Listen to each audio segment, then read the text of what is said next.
Typically, we associate happiness with success. We assume that becoming successful will in turn make us happier.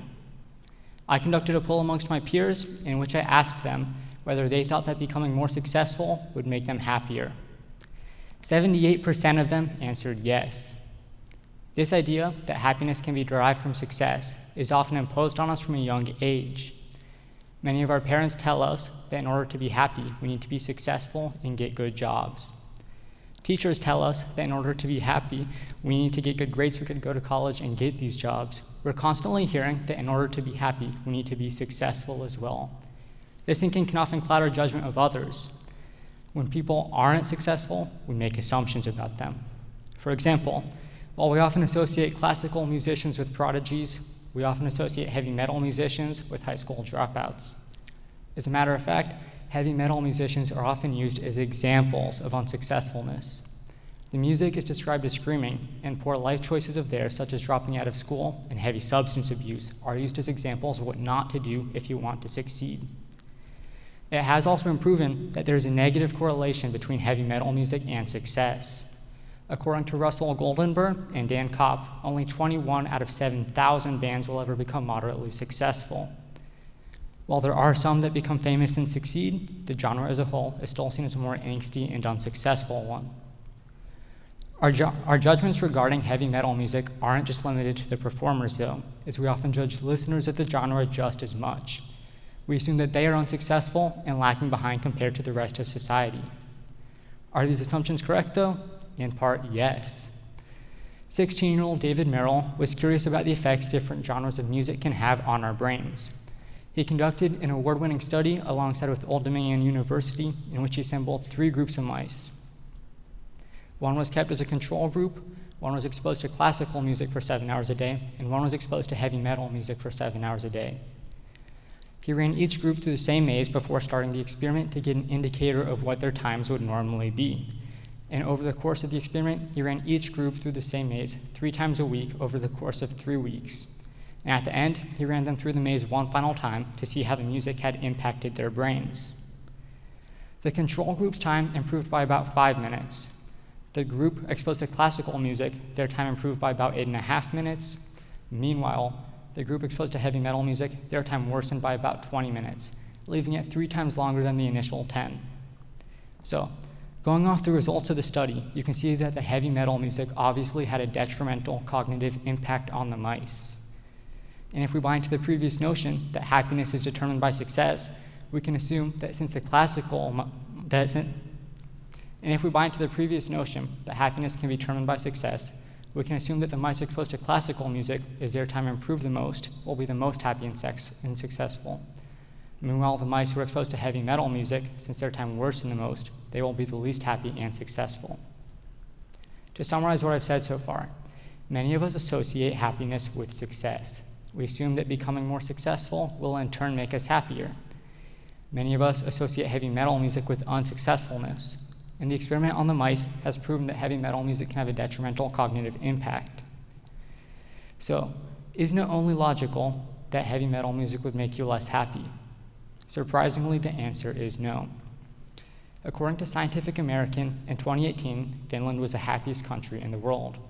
The 4 countries right behind it in happiness were Norway, Denmark, Iceland, and Switzerland, placing all 5 of the happiest countries in the world in Northern Europe. Interestingly, Finland, the happiest out of all of them, also has the most heavy metal bands per capita in the entire world, with 53.2 metal bands per 100,000 residents. This is almost 8 times higher than the US's 7.2 metal bands per 100,000 residents. And I'd like to note that this is not just an anomaly.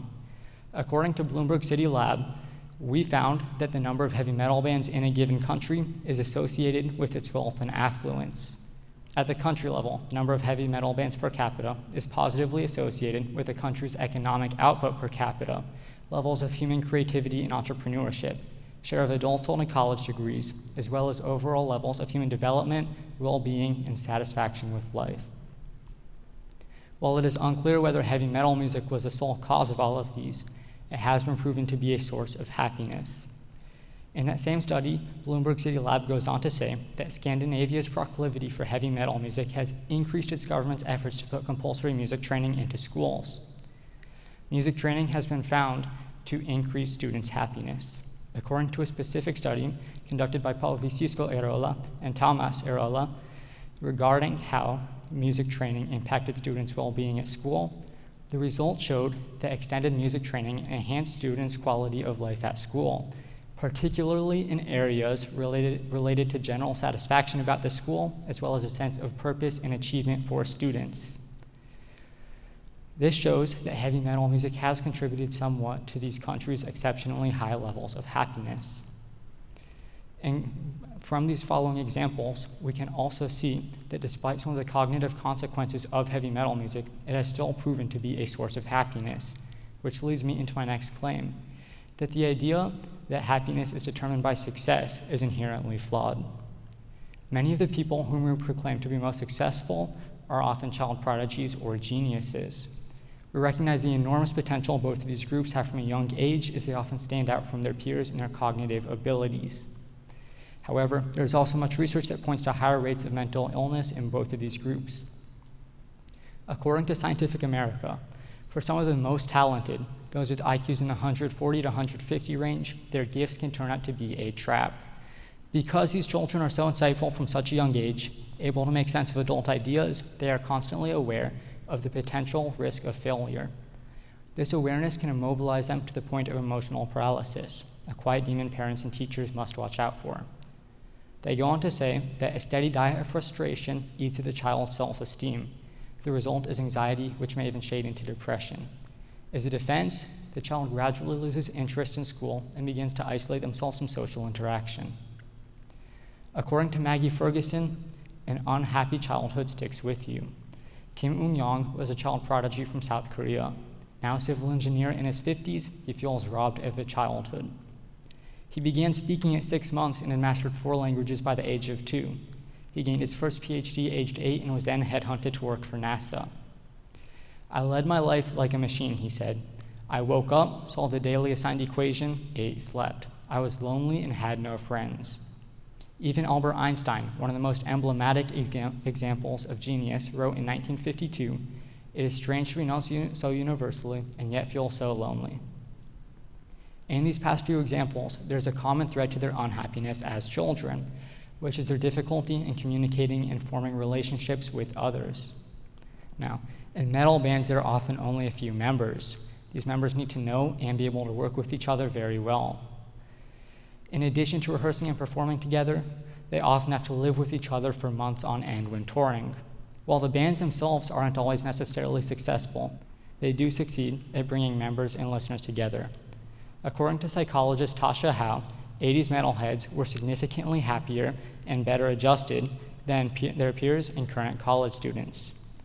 While they found that the heavy metal listeners were more likely to live riskier lifestyles and make poor decisions throughout their lives, the heavy metal listeners also reported higher levels of youthful happiness and that they're less likely to have any regrets of anything they had done in their youth.